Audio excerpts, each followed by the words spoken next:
Eu saúdo a amada igreja com a paz do Senhor. Você que está aí do outro lado, que o Senhor possa estar tocando no teu coração, como esses louvores que foram ministrados, a palavra introdutória, que possa estar entrando no teu coração e fazendo morada. Nessa noite, eu queria trazer uma palavra que o Senhor colocou no meu coração, que fala sobre a Arca da Aliança. Eu queria que você me dissesse se dá para você ver daí, senão eu vou até mais próximo. É sobre a arca que eu quero falar essa noite. Veja o que tem dentro da arca. E Jesus vai falar conosco nessa noite.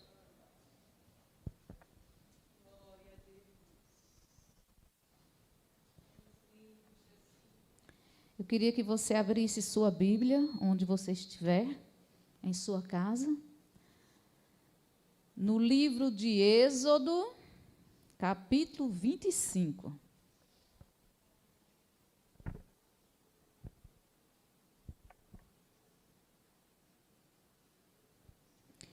Do versículo 1 ao 3, depois a gente pula para o 10. Assim diz a palavra do Senhor nessa noite. Então disse o Senhor a Moisés: fala aos filhos de Israel que me tragam uma oferta de todo homem cujo coração se mover voluntariamente. Dele tomareis a minha oferta. Eu queria frisar, voluntariamente. Nada com o nosso Deus é forçado, é voluntariamente. Esta é a oferta que recebereis deles: ouro, prata, bronze, e tem outras e outras coisas que vem dizendo, mas que eu queria enfatizar nesses três, porque são deles que é feito as obras do tabernáculo, das coisas que o Senhor mandou fazer, inclusive a arca. Aí no 10 ele diz: também farão uma arca de madeira de acácia, o seu comprimento será de 2,5 côvados, a sua largura de 1,5 côvado, e a sua altura de 1,5 côvado. Tu a cobrirás de ouro puro, por dentro e por fora. Queria enfatizar, por dentro e por fora. E farás sobre ela uma moldura de ouro ao redor. Fundirás para ela 4 argolas de ouro e as porás nos seus 4 cantos, 2 argolas de um lado e 2 do outro. Farás varas de madeira de acácia e as cobrirás com ouro.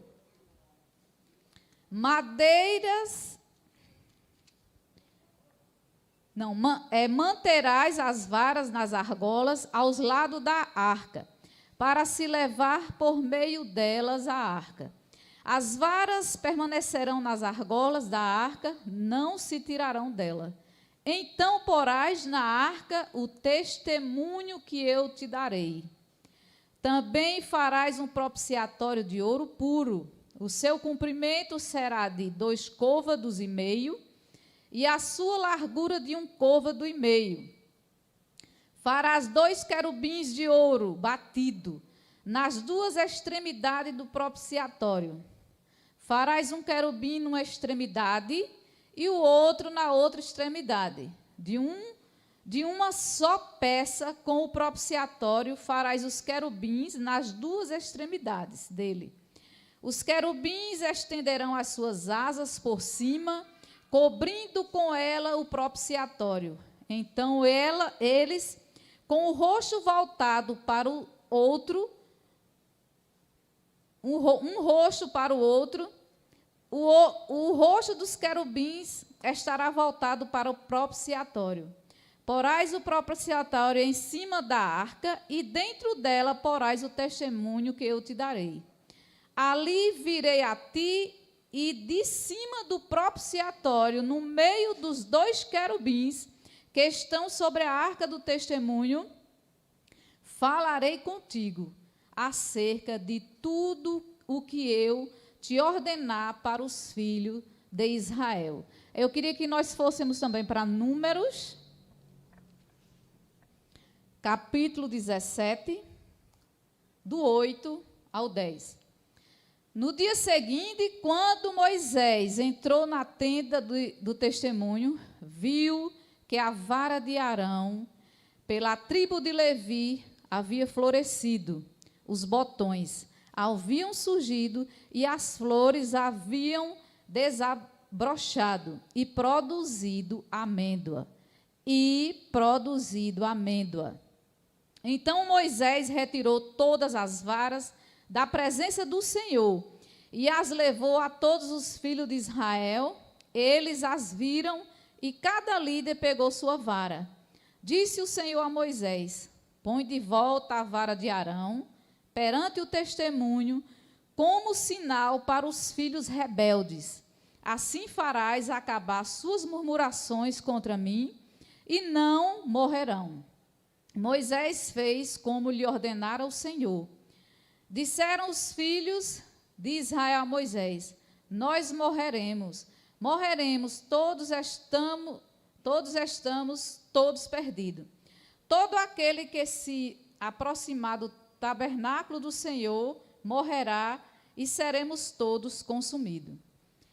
Até aí, podeis assentar, irmão. Nessa noite, o Senhor colocou no meu coração para falar acerca da arca do Senhor. E ela disse que ela era feita de ouro puro por dentro e por fora, e tinha umas medidas, que era 2 côvados e meio, e eu fui pesquisar para que a gente possa entender melhor. Um côvado era bastante usado no comprimento do antebraço, ele media do antebraço até a ponta do dedo e até o cotovelo, para uso pelos povos. Eles eram usados pelos povos babilônicos, egípcios e hebreus. O côvado real dos antigos egípcios, ele media mais ou menos 50 centímetros. Então, por aí vocês tiram a base do tamanho da arca. E eu queria falar, irmão, que no livro de Hebreus, capítulo 9, do 3 ao 4, ele já confirma a arca para a gente. A arca do Senhor.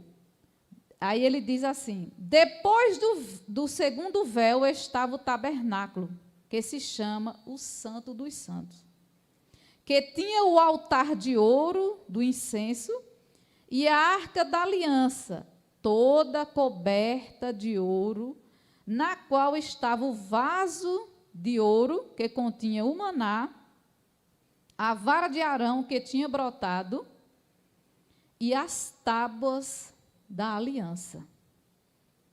Nela estavam esses 3 objetos. E eu queria que os irmãos, onde vocês estivessem, vão meditando para que a gente possa entender o significado dessa arca, o que ela representava, e aí a gente vai destrinchando o que o Senhor quer falar nessa noite. Qual era o significado da arca?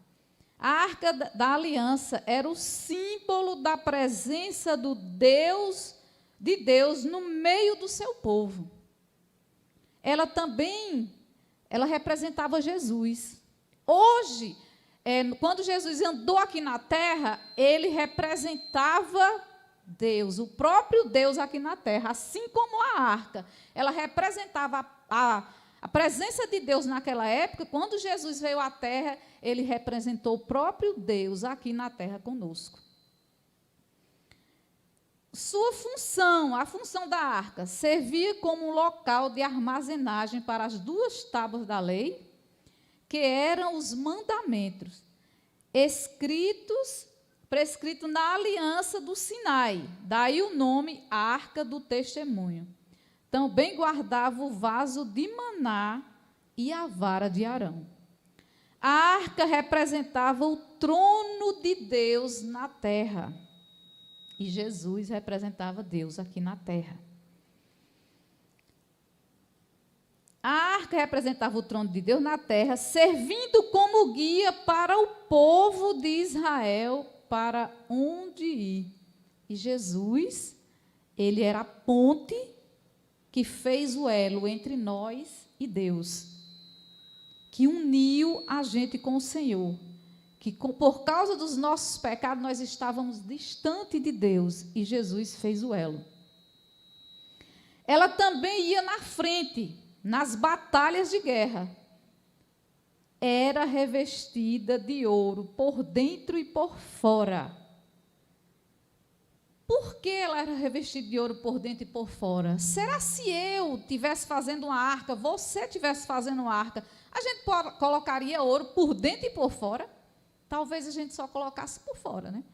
Porque aí todo mundo só ia ver por fora. Raramente alguém ia abrir para ver o que estava dentro. Mas o nosso Deus, ele é perfeito. O nosso Deus, ele não deixa nada para depois. O que ele faz perfeito. E esse ouro por dentro e por fora significa que Deus também é santo por dentro e por fora. E o Senhor não olha só para o que está por fora, mas ele olha para o que está dentro de mim e de você. Eu quero fazer uma pausa para quando Deus mandou Samuel ir lá ungir Davi, só que ele não disse quem era. E Samuel, quando chegou, que viu o irmão de Davi entrar bem altão, todo maravilhoso, ele disse, é esse. E o que foi que Jesus disse? Para. Ou o que foi que Deus disse para ele? Samuel, para. Tu vês o que está por fora, mas eu vejo o que está por dentro. Esse eu já rejeitei. O Senhor te conhece por dentro e por fora. É por isso que Ele exige santidade minha e sua por dentro e por fora. Nós temos que brilhar dentro e fora. Não é só por fora, só com roupa, cabelão e coisa e tal, mas quando abre a boca, só Jesus na causa, né? Então, nós temos que ser dessa forma, brilhar por dentro e por fora. Porque o nosso Pai, Ele é santo por dentro e por fora. Lá em Colossenses, no capítulo 1, do versículo 26 e 27, está escrito: o mistério que esteve oculto durante séculos e gerações, e que agora foi manifesto aos seus santos, a eles Deus quis fazer conhecer quais são as riquezas da glória desse mistério entre os gentios, que é Cristo em vós, esperança da glória. Cristo em nós, Cristo dentro de nós, esperança da glória. Colossenses capítulo 2, versículo 3, ele diz: em quem estão ocultos todos os tesouros da sabedoria e da ciência. Em Jesus está oculto todos os tesouros da sabedoria e da ciência. E ele diz dentro da palavra dele: aquele que quer sabedoria, busca, que Deus dá de graça. Quer ciência, busca de quem tem os tesouros, que é Jesus, e ele nos dá de graça. Mas nós temos que buscar na palavra. É na palavra que a gente tem que buscar, que tem que aprender mais do Senhor. Aí ele diz, nós também somos, eu quero passar para os irmãos, nós também somos uma espécie de arca. Como a primeira era revestida de ouro por dentro e por fora, representando a santidade de Deus, devemos ser santos por dentro e por fora. Deus é santo e exige que os que se aproximam dele sejam santos. Ele exige. Ele não te deixa para que você escolha se você quer ser santo ou não. Ele exige que nós sejamos santos por dentro e por fora.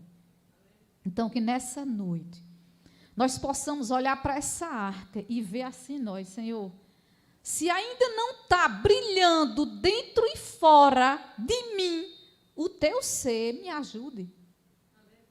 Me faz mergulhar mais na tua palavra, para que o Senhor possa brilhar em minha vida. João, capítulo 17, versículo 17, o Senhor nos diz: santifica-os na verdade, a tua palavra é a verdade.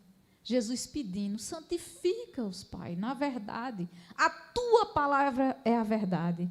Não há outro meio, irmão, de nós nos santificarmos a não ser por esta palavra. Não há outro meio. Não adianta eu passar o tempo todo orando, se eu não busco a palavra.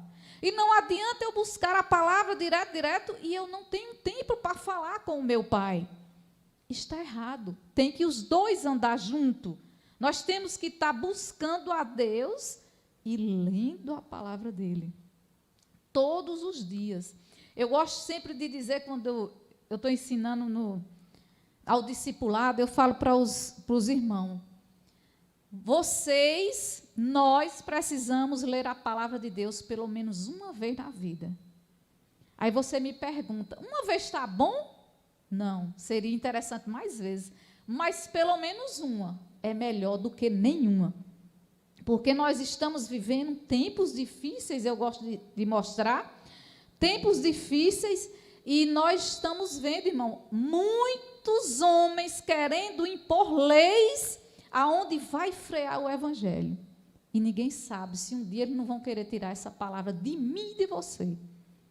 E o único jeito que eles não podem tirar essa palavra, nem de mim, nem de você, é se você tiver lido ela toda. Como um dia eu já li, graças a Deus, por 2 vezes. O Senhor me fez ler. Quando eu mais trabalhei no táxi, junto com meu esposo, foi onde eu mais consegui ler a palavra do Senhor. E eu entendi que realmente Jesus coloca ela dentro de nós. E aí não tem Satanás no mundo, não tem homem nenhum que possa tirar essa palavra de você e de mim, se ela estiver dentro da gente, se você tiver lido. Então, só dessa forma é que eles não podem tirar. O papel ele pode queimar, mas a palavra de Deus ele jamais tira de dentro de mim e de você. No 1 Pedro, capítulo 1, do 14 ao 16, o Senhor diz assim para a gente: como filhos obedientes, não vos conformeis com as concupiscências que antes tinhas na vossa ignorância. Não se conforme com quem nós éramos, com quem você era. Não é para se conformar. Nós temos que partir para uma nova. A palavra de Deus diz assim: eis que os que estão em Cristo, nova criatura é, as coisas velhas já passaram. Eis que tudo se fez novo. Está vindo uma geração de crente que quer viver o mundo, que quer viver o que era antes, e não é assim. O evangelho veio para mudar a minha vida e a sua.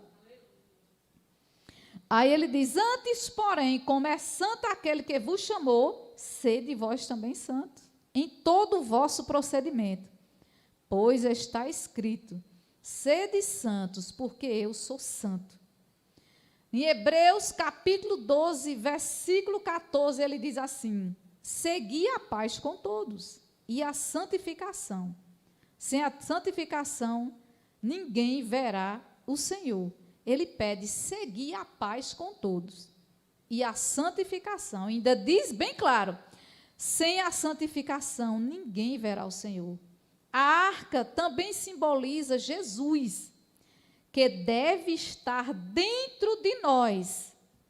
Nas primeiras tábuas estava a lei. Em nós, se nós lermos, está o Evangelho de Cristo.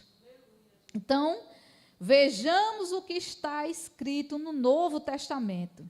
Olha o que Jesus fala em Hebreus, o que Paulo fala, Hebreus capítulo 10, versículo 16. Ele diz: este é o concerto que farei com eles depois daqueles dias, diz o Senhor.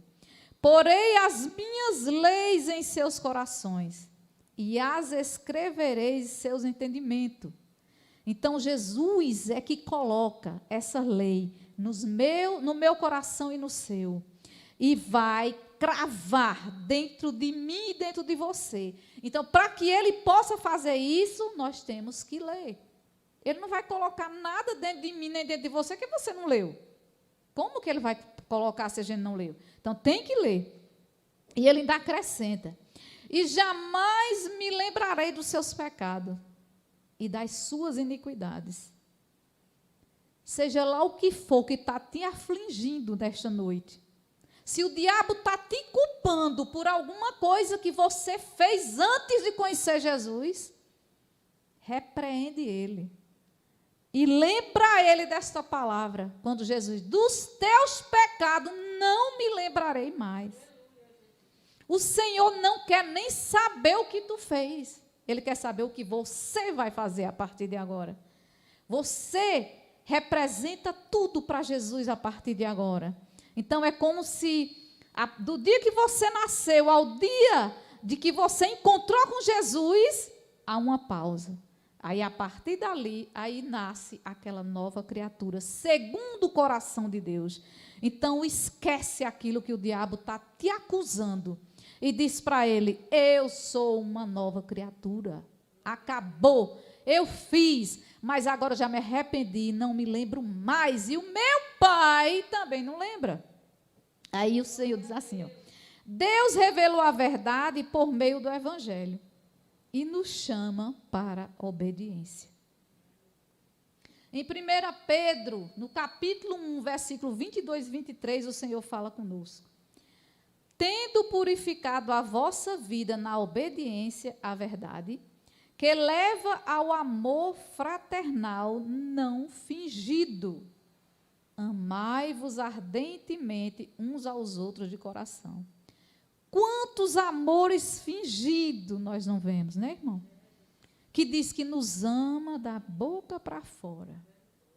E na hora que a gente mais precisa, a gente vê que o amor era só fingimento. Então, que teu amor seja verdadeiro, que o meu amor seja verdadeiro. Que eles possam contar comigo e com você, na hora da necessidade, na hora que precisar. Porque é nessa hora, na hora da necessidade, é que a gente vê quem é realmente nosso amigo, quem realmente nos ama. Quando nós estamos num leito de enfermidade, a gente sabe, meu Deus, quantas pessoas eu tinha como amigo, e hoje somente minha família estão aqui ao redor de mim. Não despreza a tua família. O Senhor fala contigo hoje, não despreza a tua família. Muitas vezes o inimigo quer te dizer que tua família não vale nada. Mas pensa direito.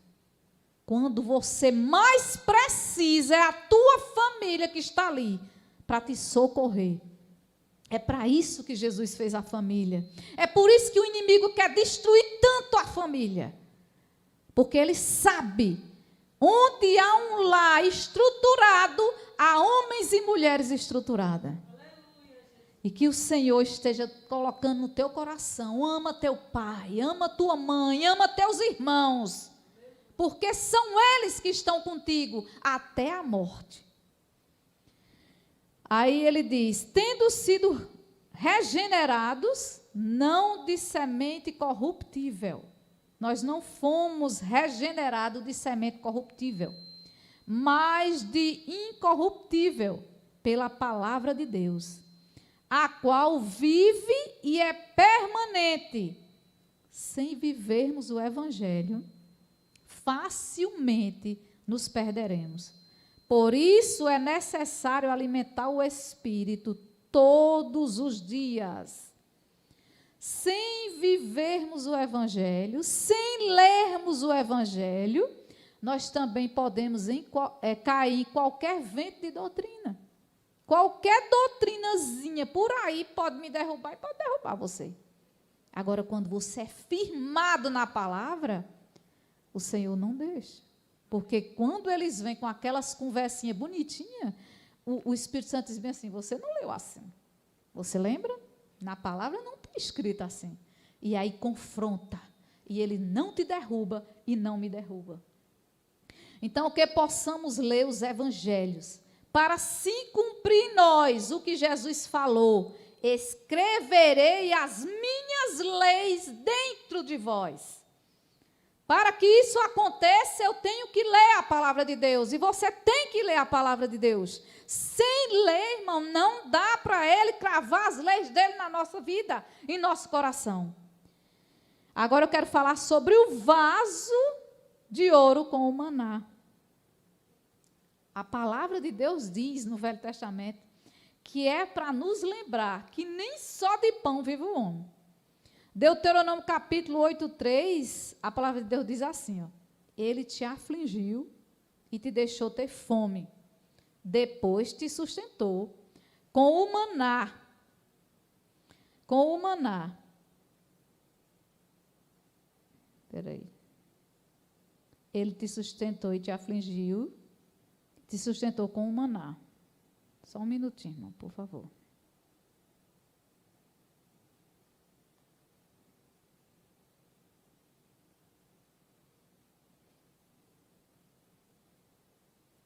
Com o maná que não conhecias e que os teus pais também não conheceram, para te dar a entender que nem só de pão vive o homem, mas de toda a palavra que sai da boca do Senhor. Muitas vezes, você quer resposta de algo e pode até murmurar, como eles murmuraram. Moisés, você nos trouxe aqui para o deserto para morrer de fome? Era melhor que tivesse lá no Egito, com as panelonas de carne do Egito.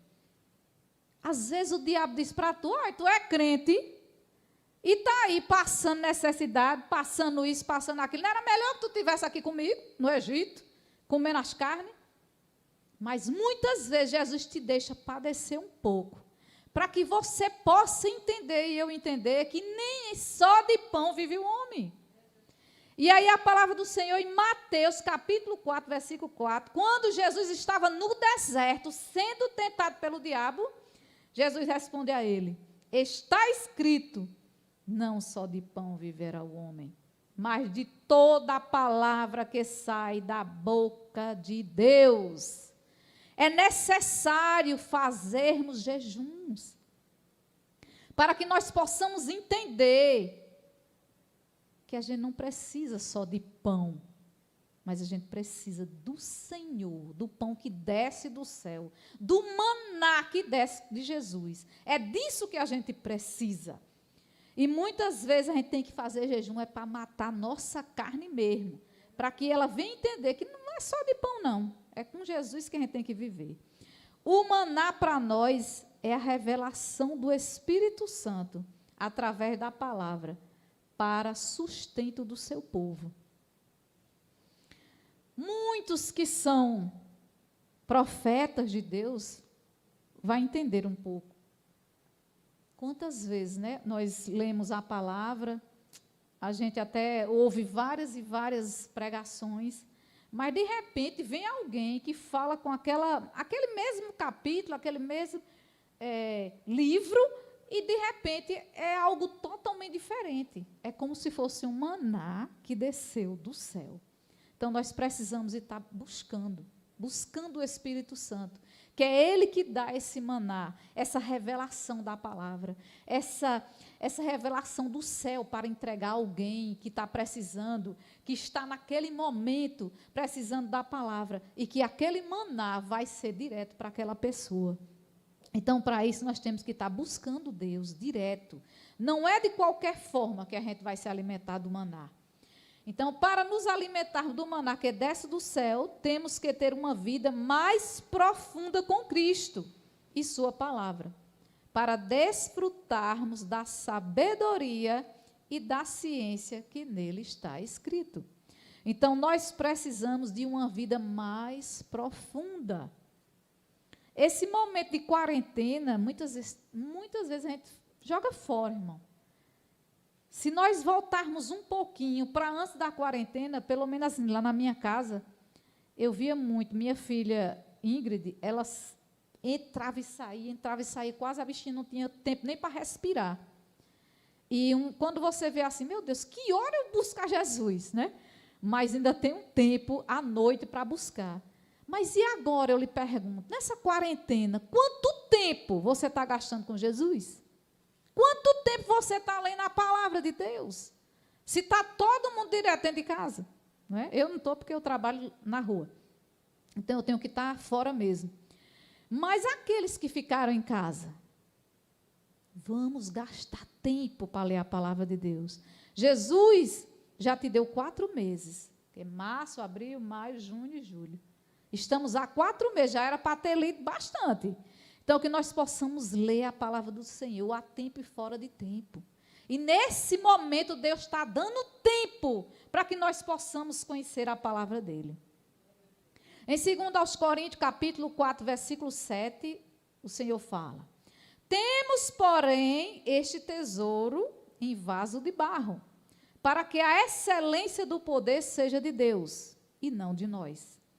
Então, nós temos um tesouro dentro de nós, que é Jesus, o Espírito Santo, para que eu e você possa entender que não somos nós, mas é Jesus dentro de nós.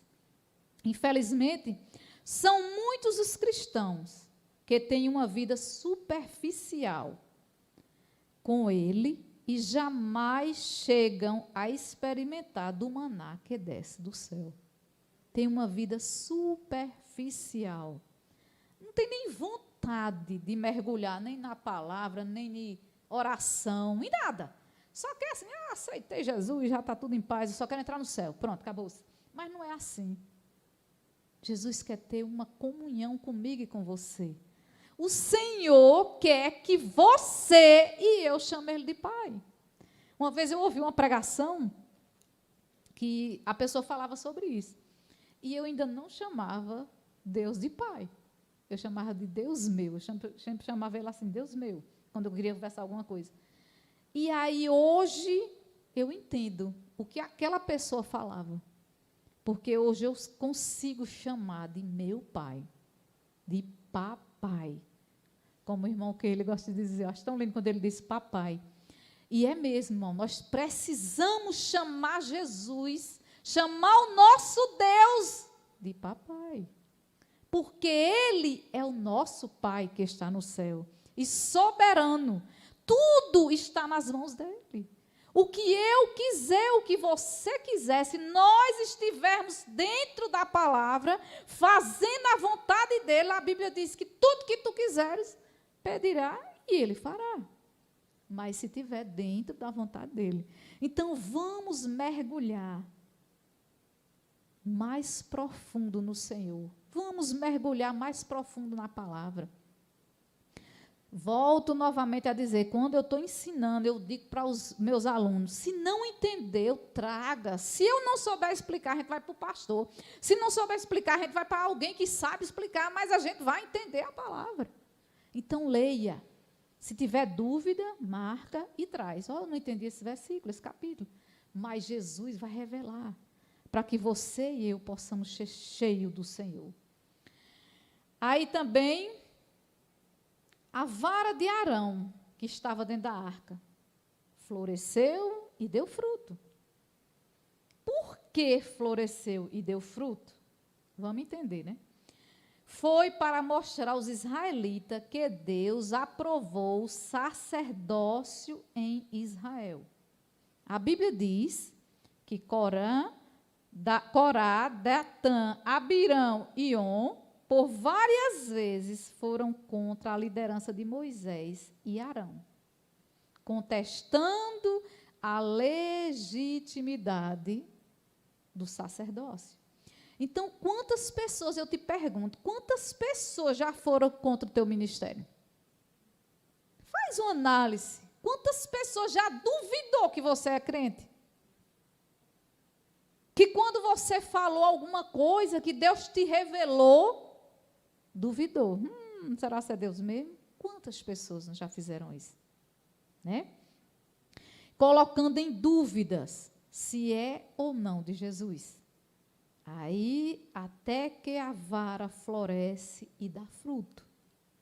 Quando ela floresce e dá fruto, é Deus dizendo, esse é meu.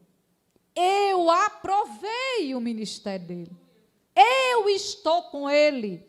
E não se levanta para falar nada.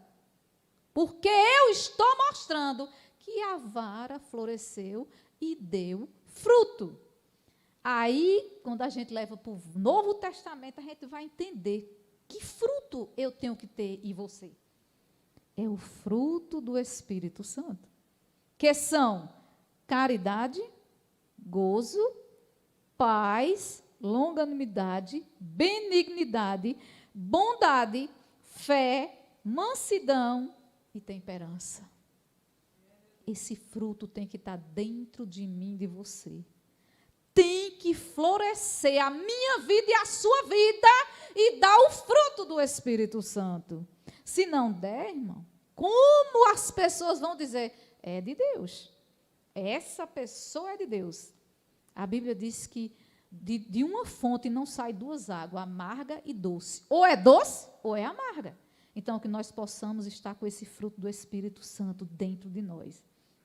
Porque Deus quer provar que você é mesmo dele, assim como fez com Arão. Aí eu tenho algumas perguntas nessa noite para fazer para mim e para você. Nós estamos representando Deus aqui na terra? Jesus pode dizer assim, ali vai a minha filha, ali vai o meu filho, em quem me comprazo, assim como o nosso papai falou com Jesus? Será se ele pode dizer isso de mim, de você? Fica a pergunta. A minha arca e a tua arca está brilhando? Com ouro por dentro e por fora? Estamos guiando as pessoas para a vida eterna, como a arca guiava as pessoas para onde ir? Eu pergunto para nós nessa noite. Estamos guiando as pessoas para a vida eterna? Estamos guiando as pessoas para Jesus? É o meu papel e o seu. Outra pergunta. Nas batalhas espirituais que nós passamos, estamos na linha de frente, enfrentando o inimigo, ou recuamos com medo? Será se nós estamos com medo ou vamos fazer que nem a arca, ia na frente? Porque eu te digo, na tua frente e na minha vai o general de guerra, na frente de nós, Jesus. O diabo não prevalece contra a minha vida e a sua, se nós estivermos dentro da palavra. Ele não prevalece, irmão. Se você tiver com a verdade, não vai. Não adianta. Pode tentar, pode fazer de tudo, mas não consegue. Não consegue, porque a verdade, ela sempre prevalece. Aí, em Romanos, capítulo 1, versículo 16 e 17. Aí eu pergunto, será que podemos falar como o apóstolo Paulo? Não me envergonho do evangelho, pois é o poder de Deus para a salvação de todo aquele que crê, primeiro do judeu, depois do grego. Você se envergonha do evangelho? Eu quero dar uma pausa nisso aí, irmão, porque eu lembrei agora de quando eu me converti. Eu só tinha meus 2 filhos pequenos, Ingrid e Paulo Vitor. E como a gente tinha uma academia, né, eu era toda malhada, coisa e tal. E eu ia para a igreja com a Bíblia bem pequenininha dentro da bolsa, porque eu tinha vergonha de dizer que eu era crente. E aí eu lendo a palavra, por isso que eu digo a vocês, é importante ler a palavra. Quando eu li a palavra, que Jesus disse bem assim, aquele que não me confessar diante dos homens, eu não confessarei diante do meu pai. Menino, eu comprei uma Bíblia bem grandona. Aí eu comecei a andar foi com ela aqui, ó, no braço. Digo, o seu teu é Jesus, menino. Porque eu fiquei com medo. Eu digo, ih, rapaz, que negócio feio, né? A gente fica com vergonha da palavra de Deus. Mas eu confesso, irmão, eu tinha... Porque eu ficava assim, poxa, o pessoal da academia vai ver, vai dizer, menino, tu é crente. E eu ficava com aquele receio. Mas quando eu li essa palavra, comprei, foi uma Bíblia grande de estudo. Eu disse, espera aí, que agora eu vou ser de Jesus e acabou-se. E fui com Jesus para todo canto e pronto, não tinha mais vergonha de nada. Para a glória do Senhor. Então, faça também dessa forma. Aí ele diz, pois nele se descobre, no Evangelho se descobre, a justiça de Deus de fé em fé, Como está escrito, o justo viverá pela fé. É no Evangelho que nós vamos encontrar, irmão. Não é na rede de conversa, não é em casa só olhando para o tempo, ou então nas redes sociais, não. É na palavra de Deus que nós vamos ver o que está escrito e ver que o justo viverá pela fé. Nós vivemos pela fé. Às vezes é ruim, não tenha dúvida. Às vezes falta até a fé. Mas quando você está faltando a fé, aí Jesus chega e diz, não, lembra daquilo ali que eu te prometi? Vou fazer. Aí a fé, ela renova. Então, quem obedece o Evangelho será ressuscitado e glorificado com Jesus, para estar eternamente na presença de Deus. Há presente melhor do que esse? Estar eternamente na presença do Senhor? Não tem, irmão. É por isso que o crente, para o mundo, é doido. Porque a gente só anda feliz, a gente só anda alegre. Mesmo que esteja faltando as coisas, nós ficamos felizes, porque a gente sabe do futuro. Muitas pessoas não sabem.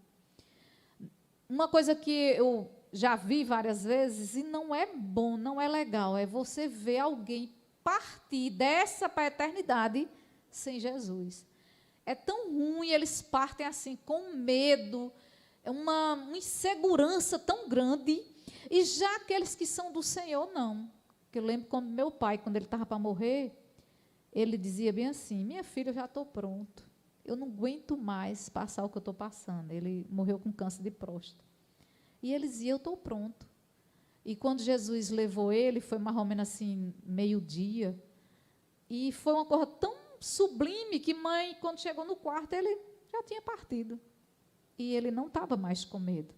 Quando ele começou a ficar doente, ele estava com um pouquinho temeroso. Mas depois a enfermidade foi se aproximando ele de Jesus, foi aproximando, a ponto dele dizer isso.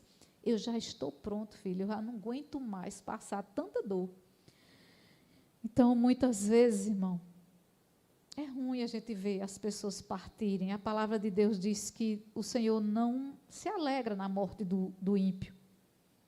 Mas Ele tem alegria na minha morte e na tua morte, quando nós partimos com Ele. Aí, 2 Coríntios, capítulo 4, versículo 16 até 18, ele diz, por isso não desfalecemos.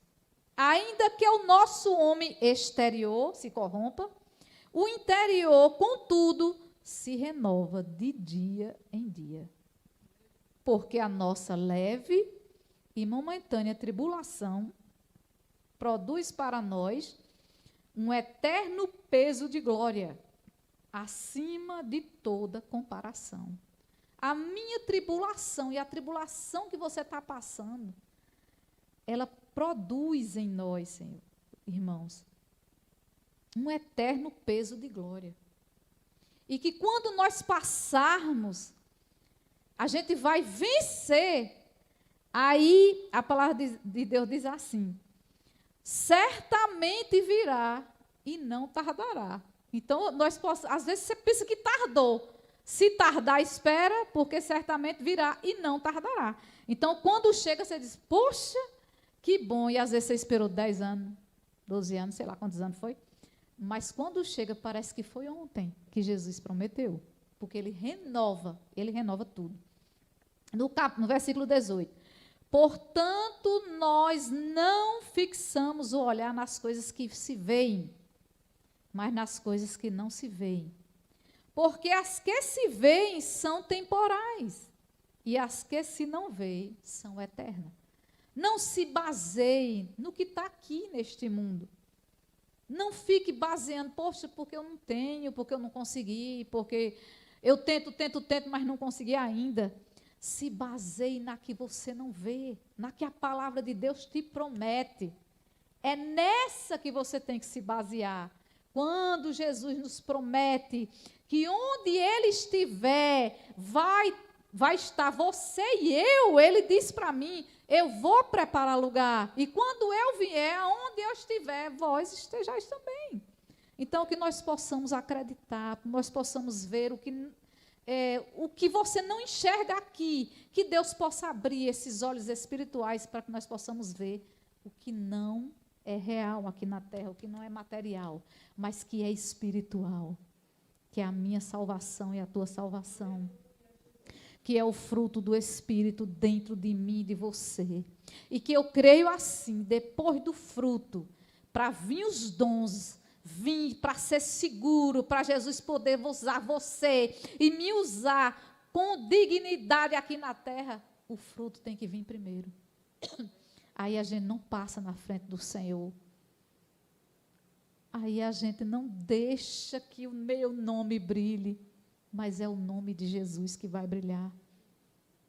Eu sempre digo, e foi o que Jesus colocou no meu coração, quando eu me converti, é como se eu tivesse apagado o meu nome da minha vida, porque eu levo o nome do Senhor. E eu gosto de sempre ensinar as pessoas dessa forma. Quando eu compro em alguém e eu não pago, eu não estou envergonhando a minha pessoa, mas eu estou envergonhando o meu Salvador, o meu Jesus Cristo. Então, eu não posso fazer isso, irmão, eu não posso te enganar, eu não posso comprar e não pagar, eu não posso fazer o que não deve, eu não posso pecar, porque não é a minha vida que eu estou envergonhando, é o meu Jesus. Então, que isso possa ficar no teu coração. Saber que não é teu nome, eu não sou nada, você não é nada. Mas aquele que um dia me escolheu e te escolheu, Ele é soberano sobre essa terra. Ele é tudo em mim e você. É Jesus que nós carregamos esse nome maravilhoso, puro e limpo.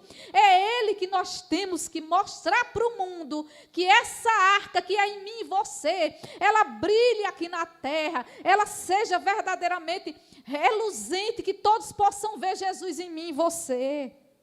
Saiba que Jesus tem que estar dentro de mim e de você.